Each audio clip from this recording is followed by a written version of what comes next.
Luke chapter 2, we have Luke's account of the birth of Christ. I'm going to read it very carefully from verse 4. Luke 2, verse 4. And Joseph also went up from Galilee, out of the city of Nazareth, into Judea, unto the city of David, which is called Bethlehem, because he was of the house and lineage of David. So quite clearly Luke is referring to Christ in Bethlehem, the birth of Christ in Bethlehem. Verse 7. And she brought forth her firstborn son. That expression, firstborn son, gives a clear impression that Mary had other children, which of course the Bible says she did have.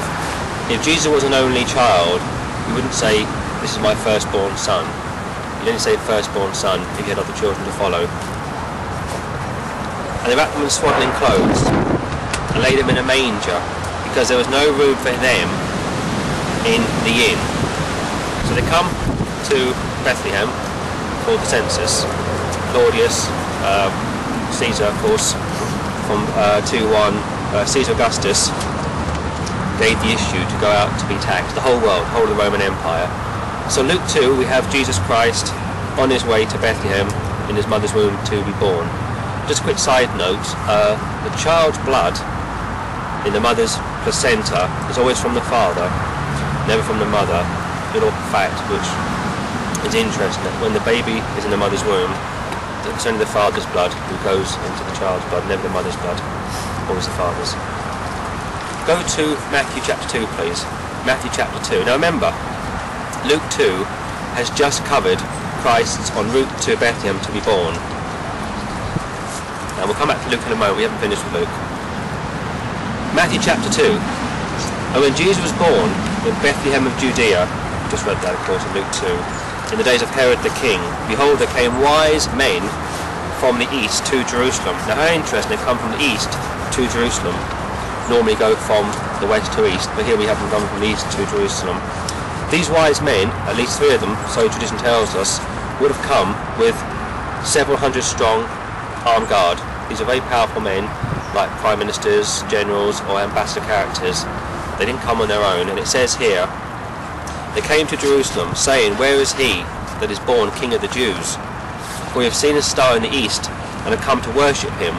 When Herod the king heard these things, he was troubled, and all Jerusalem with him. Now, you can imagine why he'd be troubled. 700 men arrive in Jerusalem, saying, where is the king of the Jews? Well, of course, Herod is called the king. And apparently the Greek word for going about Jerusalem means they went round continually asking everybody they came across. So you can imagine the uproar this would have caused.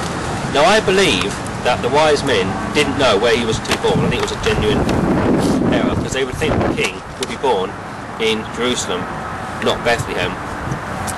What this tells me is that God wanted them to go to Jerusalem to put Herod on notice, to deliberately awaken him to the fact that the king has been born and you better take notice. Now Herod does something quite interesting here. He calls all the chief priests and the scribes together and he says to them, where is Christ going to be born? And they go to Micah 5 verse 2, in Bethlehem of Judea was written in the prophet. Now he calls all the wise men and all the scribes and all the top scholars together and says to them, where is he going to be born? They tell him it's Bethlehem, but the sad thing is when the wise men leave to go and worship him, they don't go with them. This is a typical picture of religious people who have a head knowledge of the scriptures, but their hearts are not circumcised. Continuing on in Matthew. And when they came into the house, not the inn, when they came into the house, they saw the young child of Mary his mother, and fell down and worshipped him. And when they opened their treasures, they presented unto him gifts, gold, frankincense and myrrh. Now again, this is a picture of the second advent, when Christ comes back to the earth. It says the kings of the earth will go up to see the king, the Messiah, the people of the earth, the rulers, the leaders. There's a picture there in the first coming of Christ, but have a greater fulfillment at the second advent of Jesus Christ. Verse 13, and when they were departed, behold, the angel of the Lord, which we've covered before, it's the Holy Spirit I believe, appeared unto Joseph in a dream, saying, arise, take the young child and his mother, and flee into Egypt, and be thou there till I bring thee word. But Herod will seek the young child to destroy thee. So off they go into Egypt to hide from Herod and his soldiers who are willing to kill, as we read in verse 16. Then Herod, when he saw that he was mocked of the wise men, was exceeding wroth, and sent forth and slew all the children that were in Bethlehem, and all the coasts thereof, were 2 years old and under, according to the time which he had diligently inquired of the wise men. So here we have Jesus Christ, at least 2 years old, maybe 18 months or 2 years, but at least 2 years old. Now, wise men going into Jerusalem, it's a big show, the whole town is aware of it. Compare that to Luke chapter 2. Go back to Luke chapter 2, please. The angel appears unto the shepherds, keeping watch over the flock. Now, some people say that this couldn't be December because shepherds don't watch the flock at night. Well, actually they do in Israel. They're out all year round. But I'll come back to the dates of Christ's birth in a moment. So in Luke chapter 2, and it says here, and it came to pass, as the angels had gone away from them into heaven, the shepherds of course, the shepherds said one to another, let us go even unto Bethlehem, not Jerusalem, Bethlehem, and see this thing which has come to pass, which the Lord hath made known unto us. And they came with haste, and found Mary, and Joseph, and the babe, not the child, the babe, lying in a manger. And when they had seen it, they made known abroad the same which was told them concerning this child. And all they that heard it wondered these things, which were told them by the shepherds.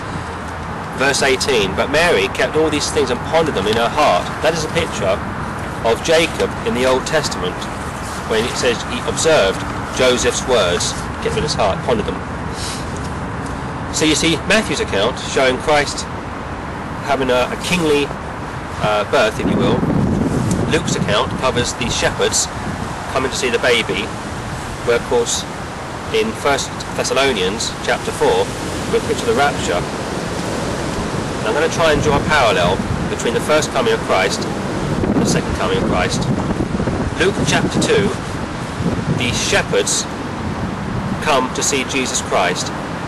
It's a very intimate birth. 1 Thessalonians chapter 4, the rapture are taken to be with Christ. Again, a very intimate gathering, if you will.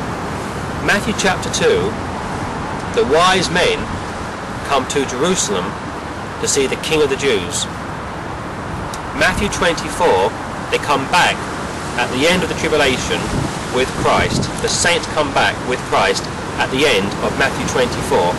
One coming, two stages. One birth, two stages. Matthew tells you after Christ has been born. Luke tells you before Christ has been born. Now, I'm going to try and explain when I think Jesus Christ was born. Start with John first of all, because John the Baptist is Jesus' cousin. I believe Elizabeth conceived John the Baptist in April 5 BC. John is born in January the following year, 4 BC. Mary conceives Jesus in October, which is the 6th month. That is Yom Kippur, or the Day of Atonement. Jesus is born in July 4 BC, and on no feast days in July, because Christ has come to fulfill the law. He's born on the Day of Atonement, as a covering for sin, or a removal of sin, according to Hebrews, but he is born in July. There's no feast days in July. He dies 30 AD. He's 33 years old. His birthday is in July. He's crucified in April. So yes, he dies in his 34th year, 2 months or so before his 34th birthday.